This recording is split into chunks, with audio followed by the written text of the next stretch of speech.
श्री वल्लभाचार्य चरण बरसाना आए थे, उनके साथ उनकी शिष्य मंडली थी। तो उन्होंने देखा कि एक अजगर पड़ा हुआ है और लाखों चींटियां उसको जीवित अवस्था में खा रही है और वो छटपटा रहा है। तो उस दृश्य को देखकर श्री वल्लभाचार्य महाप्रभु बहुत व्याकुल हो गए, खड़े रह गए और उनके मन में इतनी करुणा जगी, उनके आंखों से आंसू बहने लगे। उनके परिकर के लोग समझ गए कि इस प्राणी को दुखी देख करके आचार्य चरण द्रवित हुए हैं। तो उन्होंने कहा, महाराज ये ब्रज का जीव है, इसको इतना कष्ट क्यों मिल रहा है कि इस जीवित अवस्था में चींटियां लगी हुई हैं, इसको खा रही हैं, ऐसा क्या बात है? तो श्री वल्लभाचार्य जी ने कहा, ये पूर्व जन्म के बहुत बड़े गुरु हैं, संत हैं, महंत हैं। इन्होंने हजारों लाखों चेले बनाए, पर एक को भी भगवत प्राप्ति नहीं करा सके, कल्याण नहीं करा सके।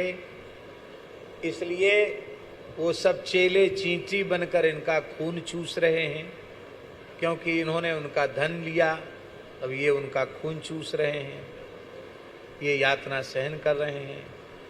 बस ये ब्रज के अजगर इसलिए बने हैं क्योंकि ये ब्रज के संत थे। तो ये धाम की महिमा है कि अब ये यहाँ इस योनि से अपने पाप को भोग कर ये मुक्त हो जाएंगे। तब लोगों ने प्रार्थना की और आचार्य चरण ने उन चींटियों के सहित उस अजगर को ब्रह्म संबंध कराया और सबका तत्काल मोक्ष हो गया। और उसी स्थल पर वल्लभाचार्य जी ने श्रीमद् भागवत सप्ताह का पारायण किया। वहां वल्लभाचार्य जी की बैठक। अब एक और परंपरा चली है, टीवी पर तरह तरह के वक्तव्य आते हैं वास्तु वालों के कि तुम अपने घर की आलतू फालतू मूर्तियां सब बाहर निकालो, इसी के कारण परेशान हो रहे हो। तो लोग घर के फोटो, घर की मूर्तियां लाकर पीपल के नीचे पटक देते हैं, क्योंकि पीपल के प्रति लोगों की श्रद्धा है, पीपल वासुदेव है, वहां पटक देते हैं। मेरी बात बहुत ध्यान से सुनना।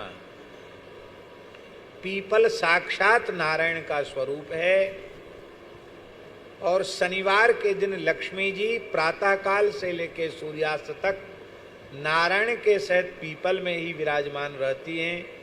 इसलिए शनिवार के दिन पीपल का स्पर्श करना, पीपल को साष्टांग प्रणाम करना, माताओं को पंचांग प्रणाम करना बहुत ही पुण्यप्रद है। धर्मशास्त्रों में उसकी बड़ी महिमा।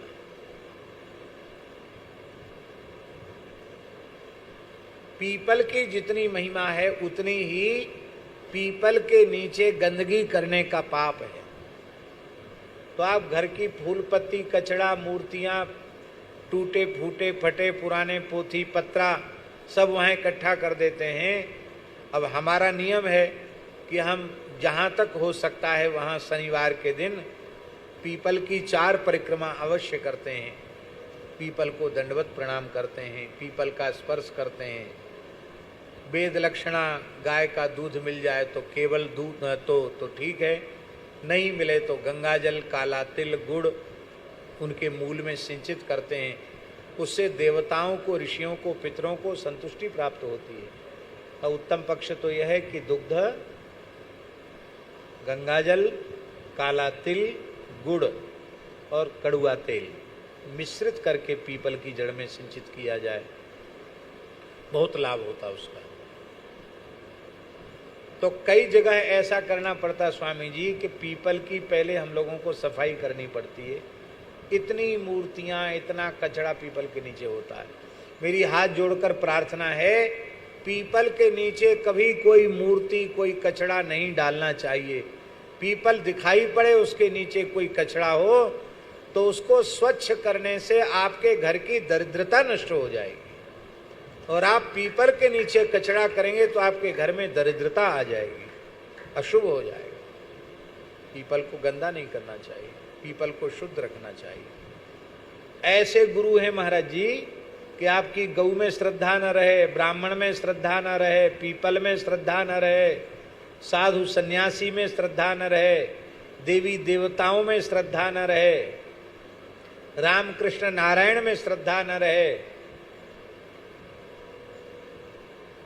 अब उन पंथों का नाम हम नहीं लेंगे, क्योंकि ये भगवान सुखदेव का आसन है, इस पर बैठकर उनका नाम क्यों लिया जाए। और यहां तो बहुत कम भीड़ है, ऐसे लोगों के सत्संग में हजारों लाखों की भीड़ होती है। तो जिस व्यक्ति का संग करने से हमें जो अपने पिता पितामह की परंपरा से अथवा अपनी मातृकुल की परंपरा से जो पवित्र वैदिक हिंदू सनातन संस्कार मिले थे, उन अपने मूल संस्कारों को भी हमने गंवा दिया। उन व्यक्तियों का सत्संग सत्संग है कि महाकुसंग है? बोलो, महाकुसंग है। इसलिए सत्संग क्या है? आर्ष ग्रंथों को अधिकारी वक्ताओं के मुख से सुनना। इतिहास पुराण को भी महाराज स्वयं नहीं पढ़ना चाहिए, अधिकारी से सुनना चाहिए, क्योंकि हर चीज व्यक्ति पचाने के योग्य नहीं होता, उसके गंभीर तात्पर्य के को समझने के योग्य नहीं होता।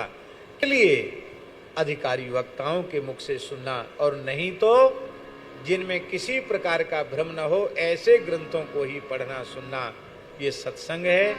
उनमें 5 ग्रंथ पर्याप्त हैं: श्रीमद् भगवद गीता, श्रीमद् भागवत, श्रीमद् रामायण, चाहे वाल्मीकि रामायण चाहे रामचरितमानस, श्री भक्तमाल, भक्त चरित्र, क्योंकि भक्तों के चरित्रों के श्रवण से ही भक्तों में संतों में भाव जगता है, और बिना भक्तमाल भक्ति रूप अति दूर है, तब भक्ति के निकट जीव पहुंचता है। और 5वां ग्रंथ मेरे भाव के अनुसार श्री विनय पत्रिका, श्रीमद् भागवत, श्रीमद् भगवद गीता, श्रीमद् रामायण, श्री भक्तमाल और विनय पत्रिका, ये 5 ग्रंथ पर्याप्त हैं जीव के कल्याण के लिए। जैसे तैसे की बात नहीं सुननी चाहिए। सत्संग के नाम पर लोग घोर कुसंग करेंगे, इसलिए गोस्वामी जी ने रामचरितमानस में सत्संग की परिभाषा प्रस्तुत कर दी। जहां हरि कथा है, हरिजनों की कथा है, वही सत्संग सत्संग है। तो श्रद्धावान का संग सत्संग, श्रद्धा शून्य का संग कुसंग। और तो जिनमें वैदिक सदाचार की प्रतिष्ठा नहीं है, स्वयंभू गुरु बने डोल रहे हैं, जो अपने अंधे हैं और दूसरे को भी गड्ढे में गिराने वाले हैं, ऐसे लोगों के चक्कर में फंस जाओगे, तुम्हारा जीवन नष्ट हो जाएगा।